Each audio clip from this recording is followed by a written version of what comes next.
नमस्कार। इतिहास के ऑनलाइन क्लासेस में आप सभी का स्वागत है। इससे पहले हमने प्राचीन भारत के इतिहास का जो टॉपिक है यूनिट फर्स्ट का फर्स्ट टॉपिक प्राचीन भारत के इतिहास को जानने के स्रोत, उसको हमने पढ़ाना स्टार्ट किया है और उसके अंदर हमने जो आपके पुरातात्विक स्रोत है, साहित्यिक स्रोत है, उसका हमने अध्ययन कर लिया है।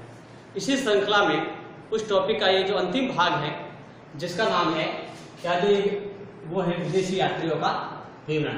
यानी प्राचीन भारतीय इतिहास को जानने के जो स्रोत है उन स्रोतों में विदेशी यात्री जो समय समय पर भारत में आए हैं उनका क्या योगदान रहा है, या उनके द्वारा लिखित जो स्रोत है या उनके द्वारा लिखित जो पुस्तकें हैं, जो साहित्य है, उनके द्वारा हमें भारत के इतिहास के बारे में क्या जानकारी मिल रही है या मिलती है, उसका हम आज अध्ययन करेंगे। तो हमारा जो टॉपिक है बीए फर्स्ट ईयर का unit first, BA first year paper first, unit first और यूनिट फर्स्ट का भी फर्स्ट टॉपिक, जिसका नाम है प्राचीन भारतीय इतिहास को जानने के स्रोत। और उसके अंदर हमने दो स्रोतों के बारे में या दो भाग उसके जो थे उसका हमने अध्ययन कर लिया है, जिसमें एक था साहित्यिक स्रोत, दूसरा था पुरातात्विक स्रोत। आज हम जो अध्ययन करने जा रहे हैं वो है विदेशी यात्रियों का विवरण। यानी जो विदेशी यात्री भारत में आए हैं, यहाँ रह करके वापस अपने देश गए हैं और वहां जाकर के उन्होंने जो साहित्य लिखा है उनके द्वारा लिखित साहित्य से हमें भारत के इतिहास, भारत की संस्कृति, भारत का समाज, भारत का धर्म और उस दौर के जो शासन व्यवस्था के बारे में हमें क्या जानकारी मिलती है उसका हम अध्ययन करेंगे। विदेशी यात्रियों के विवरणों को इतिहासकारों ने अलग अलग भागों के अंदर विभाजित किया है, जिसमें आपका एक भाग है यूनानी और रोमन लेखक एवं ईरानी। पहला इसका जो भाग है यूनानी और रोमन लेखक, दूसरा है चीनी लेखक और तीसरा है ये है अरबी लेखक। यानी जो यूनान, रोम, ईरान से आए उन यात्रियों का वर्णन या उन लेखकों के द्वारा, जो लेखक थे उनके द्वारा लिखित जो विवरण है उनसे हमें क्या जानकारी मिल रही है। दूसरा जो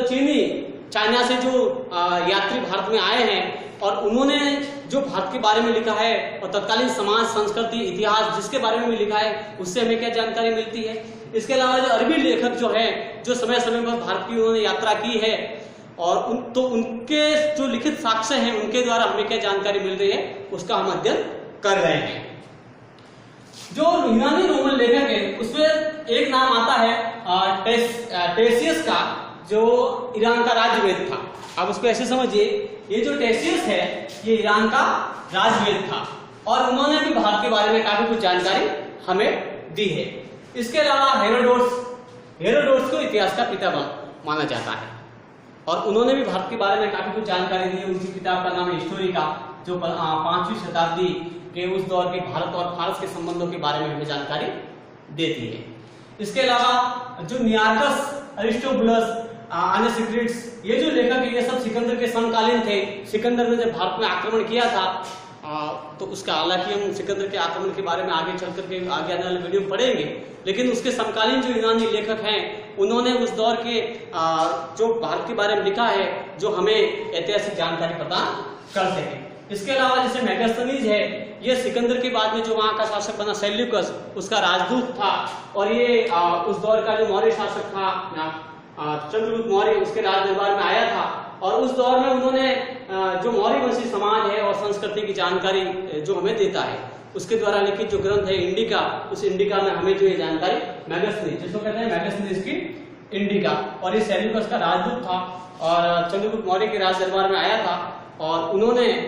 उस काल के समाज के बारे में, संस्कृति के बारे में, इतिहास के बारे में, प्रशासन के बारे में ये सब जानकारी हमें इस इंडिका से मिलती है। एक इसमें समझने वाली बात है कि जो इंडिका पुस्तक है ये अपने वर्तमान स्वरूप में आज हमारे पास में उपलब्ध नहीं है। इंडिका के अंदर जो लिखी बातें हैं उसका जो विवरण हमें अन्य साधनों, अन्य पुस्तकों के अंदर मिलता है, उसके द्वारा जो रेफरेंस, यानी इसके जो रेफरेंस दूसरी पुस्तकों में मिलते हैं उसके द्वारा हमें जानकारी मिलती है, लेकिन मूल रूप से आज हमारे पास में इंडिका उपलब्ध नहीं है। तो ये हमें मौर्य वंशी समाज और संस्कृति की या उस दौर के शासन व्यवस्था की हमें जानकारी प्रदान करती है। इसके अलावा जैसे डाइमर्कस है, ये जो सीरिया का नरेश था अंतियोकस, उसका राजदूत था और ये बिंदुसार जो मौर्य सम्राट था उसके राज दरबार में आया था और यहाँ रह करके उसने यहाँ का समाज का, यहाँ की संस्कृति का, यहाँ के इतिहास का जो अध्ययन किया है और फिर अपना जो विवरण उसने दिया है, तो उसके द्वारा भी हमें प्राचीन भारतीय इतिहास की जानकारी मिलती है। इसके अलावा जैसे डायनेसियस है, ये मिस्र का जो शासक था, टॉलमी फिलोडोर डेल्फस, उसका राजदूत था और सम्राट अशोक के काल में उसने भारत की यात्रा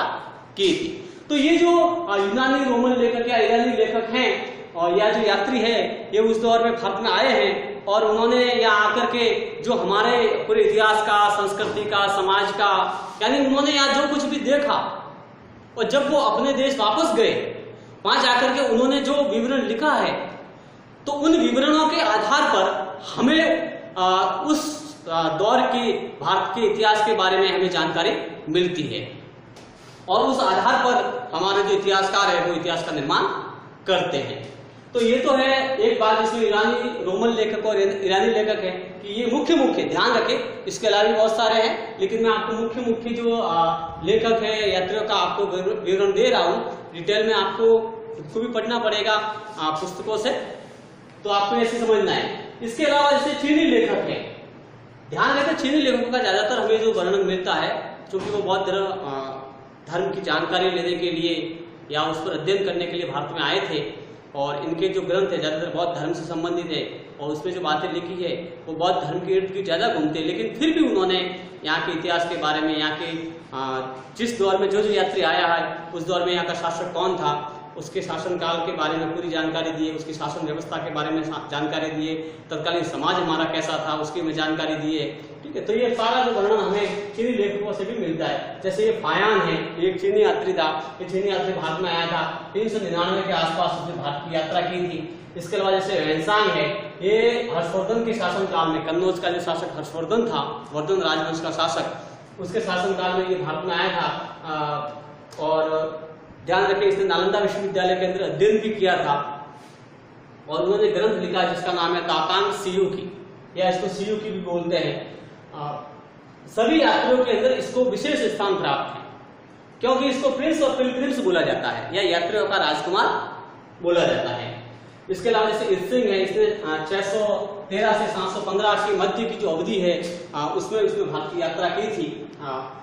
ये भारत उस दौर में भारत आया था और इसने जो आपका हमारे जो नालंदा विश्वविद्यालय है, विक्रमशिला विश्वविद्यालय है, उसका विवरण हमें ये देता है अपने ग्रंथों के अंदर या अपने विवरण के अंदर। इसके अलावा एक चीनी यात्री जो है मकवानलिन है, इसने हर्ष के पूर्व भारत के जो अभियान है उन अभियानों की जानकारी हमें मकवानलिन जो चीनी यात्री है वो हमें देता है। इसके अलावा एक चीनी यात्री है चाउ जो कुआ, तो वो जो चोल समाज है या चोल राजा है, चोल संस्कृति है या चोल कालीन जो इतिहास है उसकी जानकारी हमें ये चीनी लेखक देता है। तो पहला आपका जो ईरानी रोमन लेखक थे, दूसरे आपके चीनी लेखक है जो जिनका ज्यादातर जो संबंध है वो बौद्ध धर्म से संबंध है उनका, और किस दौर में कौन यात्री भारत में आया था, उसने क्या क्या विवरण दिया है, तो ये में जानकारी देते हैं। तीसरे स्टेज में हम जब जाते हैं तो वो है अरबी लेखक, यानी अरब से हमारे देश में कौन कौन से यात्री आए थे, कौन कौन से जो लोग आए थे या लेखक आए थे जिन्होंने यहाँ आकर के भारत के समाज, संस्कृति या जो भी हमारी जो तत्कालीन इतिहास है उसके बारे में जानकारी देती है। जैसे एक फरिश्ता है, ये वैसे फारस का इतिहासकार था, ये अपने पिता के साथ में अहमदाबाद आया था, फिर यहाँ ये लगभग 1589 सॉरी इसको ऐसे समझिए वहां तक रहा था। फिर ये बीजापुर का सुल्तान जो आदिल शाह था वहां चला गया, उनके संरक्षण में रहा था, लेकिन फरिश्ता भी हमें काफी कुछ जानकारी इस दौर की देता है। इसके अलावा जो अल-बलूदी है या अबू रिहान जिसको बोलते हैं, मोहम्मद गजनवी का ये राज ज्योतिष था और मोहम्मद गजनवी जब भारत पर आक्रमण किया था तो उसके साथ में ये भारत में आया था और उसने जो किताबुल हिंद या तहकीक हिंद जो पुस्तक लिखी है उसके अंदर भी हमें उस दौर के जो राजपूत कालीन संस्कृति है, राजपूत कालीन समाज है, धर्म है और जो इतिहास है वो हमें ये अल-बलूदी देता है। इसके अलावा एक सुलेमान यात्री है जो 9वीं शताब्दी में भारत में आया था और ये विशेष रूप से हमें प्रतिहार और पाल शासकों के बारे में जानकारी देता है। इसके अलावा जैसे अल-मसूदी है, अल-मसूदी 915-16 के अंदर ये वैसे बगदाद के यात्री था और ये इसने भारत की यात्रा की थी और ये विशेष रूप से हमें राष्ट्रकूट और प्रतिहार शासकों के बारे में जानकारी देता है। इसके आगे हम देखते हैं ये जो लेखक थे विशेष रूप से अरबी लेखक थे, इनके अलावा भी जो हमारे पास में जो ग्रंथ है या जो लेखक है उनके द्वारा लिखा हुआ जो साहित्य है, जिसमें जैसे फिरदौसी का शाहनामा है या मिन्हाजुल सिराज की तहकीक के नासिर तबकात नासिरी है, इसके अलावा जियाउद्दीन बरनी की तारीख फिरोजशाही है, या अबुल फजल का अकबरनामा भी हमें काफी कुछ उस दौर के समाज के बारे में, हालांकि अकबरनामा बाद वाले दौर में लिखा गया है, लेकिन उसके अंदर काफी कुछ बातें हमें प्राचीन या मध्य पूर्व मध्यकालीन जो भारतीय समाज और संस्कृति है उसके में जानकारी देते हैं। इनके अलावा भी काफी कुछ ऐसे यात्री थे जिन्होंने भारत की यात्रा की थी, और उन्होंने जैसे कि एक इब्न बतूता था जो मोहम्मद तुगलक के शासनकाल में भारत में आया था, ये मोरक्को का यात्री था और उसने किताब लिखी है रेहला, और उससे भी काफी कुछ जानकारी 1333 के आसपास उसने भारत की यात्रा की थी मोहम्मद बिन तुगलक के शासनकाल में, और उसने काफी कुछ जो बातें हैं जो हमें उसके द्वारा लिखित जो ये ग्रंथ है उसमें हमें मिलती है। इसके अलावा जो बर्नियर था जो फ्रांसीसी यात्री था, उसने भी भारत के बारे में काफी कुछ लिखा था। ये डॉक्टर था वैसे, और 17वीं शताब्दी के भारत के बारे में विशेष रूप से वर्णन करता है। ध्यान रखिए कि ये जब आया था उस समय हमारे यहाँ पर मुगल बादशाह शाहजहां का शासनकाल था, और शाहजहां का शासनकाल के अंतिम चरण में भारत में आया था, और उसने बताया है कि कैसे जो मुगल राज दरबार के अंदर गुटबंदी फैली हुई थी, और शाहजहां जब कमजोर हो गया था तो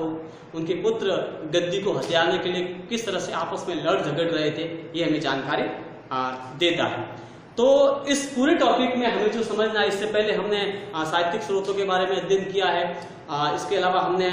जो पुरातात्विक स्रोतों के बारे में अध्ययन किया है, और तीसरा हमारा जो इसी भारतीय इतिहास के या प्राचीन भारतीय इतिहास के जो स्रोत है उसका जो आखिरी जो भाग है वो है विदेशी यात्रियों का विवरण, यानी जो विदेशी लेखक है, यात्री है, जो समय समय पर भारत में आए हैं, भले वो सिकंदर के आक्रमण के साथ में, और सिकंदर के आक्रमण से पूर्व हो, या अरब आक्रमण से पहले हो, या अरब आक्रमण के बाद में हो, या स्वतंत्र रूप से यहाँ भारतीय समाज और सभ्यता की संस्कृति का अध्ययन करने के लिए वो भारत में आए, और यहाँ रह करके उन्होंने जो कुछ भी लिखा है फिर अपने देश गए हो, तो और उनके विवरणों से हमें भारत के इतिहास के बारे में काफी कुछ जानकारी मिलती है। तो ये हमारा आज का ये टॉपिक जो है हमारा प्राचीन भारत के इतिहास के स्रोत ये समाप्त होता है। अब हमें ये जानना है कि ये जो हमारा जो पूरा टॉपिक है, जैसे प्राचीन भारतीय इतिहास को जानने के स्रोत, इसमें से जो यूनिवर्सिटी में हमारा जो मेन पेपर होता है, ईयरली एग्जाम होते हैं, उसमें किस तरह से प्रश्न आते हैं। तो इसमें हमने पेपर पैटर्न के बारे में समझा था कि एक तो छोटे प्रश्न आते हैं 2-2 नंबर के, फिर उससे थोड़े बड़े प्रश्न आते हैं जो 2.5 पेज में लिखने हैं 7-7 नंबर के, और उसके बाद में तीसरे जो आपके 15 नंबर का जो प्रश्न आता है जो आपको 5 पेज में लिखना होता है। अब इसमें आपको ये समझना है कि अगर कोई छोटा प्रश्न आ गया तो वो किस तरह से आएगा। ध्यान रखें, इसमें आपको याद रखने लायक बातें ज्यादा है, क्योंकि सब फैक्ट है और फैक्ट आपको याद रखने हैं। जैसे अगर कोई प्रश्न पूछेगा तो वो कैसे पूछेगा कि भाई जैसे उसने दे दिया कि भाई सीयू की है, इसका लेखक कौन है, अगर वो छोटा प्रश्न देता है तो आपको ये लिखना है कि भाई सीयू की जो है वो हर्षवर्धन ने, मेहनसान ने, जो हर्षवर्धन के काल में भारत में आया था, ये चीनी यात्री उसने लिखा था। ठीक है। इसके अलावा भी जैसे कि मैगस्थनीज है, तो उसने मैगस्थनीज ने कौन सा जो वो पुस्तक लिखी थी, तो हमें इंडिका लिखी थी। तो इस तरह से ये प्रश्न, अगर छोटा प्रश्न आता है तो आपका इस तरह से फैक्चुअल आएगा, और आपका उसको जो उत्तर है वो फैक्ट की तरह ही देना है। अगर इसमें स्रोतों के अंदर जो हमारा टॉपिक है इसमें कोई बड़ा प्रश्न है, जो 2.5 पेज का प्रश्न है 7 नंबर का, वो बनेगा तो किसी एक पार्ट के बारे में पूछा जा सकता है। जैसे कि वो अगर पूछता है आपसे कि प्राचीन भारतीय इतिहास को जानने के स्रोतों में विदेशी यात्रियों का हमें विवरण दीजिए, या विदेशी यात्रियों का जो है वो समीक्षा कीजिए, तो हमें सिर्फ विदेशी यात्रियों का जो विवरण है या विदेशी यात्रियों के जो स्रोत है उनके बारे में ही लिखना है। ध्यान रखें, तब हमें पुरातात्विक और साहित्यिक स्रोतों के बारे में बिल्कुल भी नहीं लिखना है। तो वो 2.5 पेज का या जो 250 शब्दों का जो आपका प्रश्न है उसमें आपको इस तरह से पूछा जा सकता है। जो 15 नंबर का आपका जो प्रश्न है उसमें आपको बड़ा प्रश्न आएगा। उसमें हो सकता है ये पूछे कि प्राचीन भारतीय इतिहास को जानने के स्रोतों का विस्तृत विवरण दीजिए, तो आपको फिर उसमें पुरातात्विक स्रोत भी बताने हैं, साहित्यिक स्रोत भी बताने हैं, और आपके विदेशी यात्री जो है या विदेशी लेखक है उनका विवरण भी आपको देना है। ये भी हो सकता है कि कोई 2 पार्ट उठा के दे दे। वैसे जनरली जो है इसमें जो प्रश्न आते हैं, बड़ा प्रश्न, उसमें जनरली पूछा जाता है कि प्राचीन भारतीय इतिहास को जानने के पुरातात्विक स्रोतों और साहित्यिक स्रोतों का वर्णन कीजिए। तो आपको पुरातात्विक और साहित्यिक दोनों स्रोतों का वर्णन करना है। और अगर वो सीधा दे दे कि प्राचीन भारतीय इतिहास को जानने के स्रोतों का जो आपका विवरण लिखना है या समीक्षा कीजिए, तो आपको उसमें तीनों लिखने पड़ेंगे, जिसमें आपके प्राचीन भारतीय इतिहास को जानने के स्रोतों में आपके जो पुरातात्विक है, साहित्यिक है और विदेशी यात्री जितने भी है सबका आपको अध्ययन इसमें या उसमें आपको लिखना पड़ेगा। तो ये आज का जो हमारा टॉपिक था बीए फर्स्ट ईयर का फर्स्ट पेपर, फर्स्ट यूनिट का फर्स्ट टॉपिक प्राचीन भारतीय इतिहास को या इतिहास को जानने के स्रोत, आज यहीं पर कंप्लीट होता है। आगे आने वाले वीडियोस के अंदर हम जो नेक्स्ट टॉपिक है उसके बारे में अध्ययन करेंगे। नमस्कार।